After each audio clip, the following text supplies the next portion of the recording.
তো স্বাদ করে দেওয়ার জন্য কিন্তু অনেক সুন্দর একটা মানে সেন্ট আসছে, অনেক ভালো লাগে।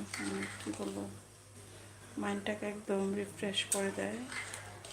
কিছু কিছু ফ্লেভার আছে, যেমন থাই পাতা, ওইটাও আমার অনেক ভালো লাগে, ওটা ফ্লেভারটা। তারপর এই যে শতকরা,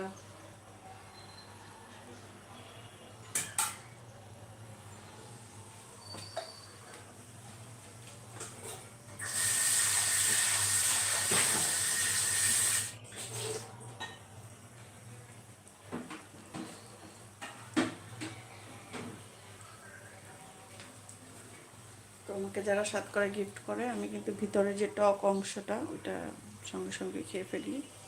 টক ঝোল রান্না করে আর চামড়াটা রেখে দিই। এটা শুকিয়েও রাখা যায় বা ফ্রোজেন করেও রাখা যায়। তো আমি ফ্রোজেন করেই রাখি, আপনারা চাইলে জানালার পাশে দিয়ে শুকিয়েও রাখতে পারেন, যখন খুশি ইচ্ছে দিয়ে দিতে পারবেন।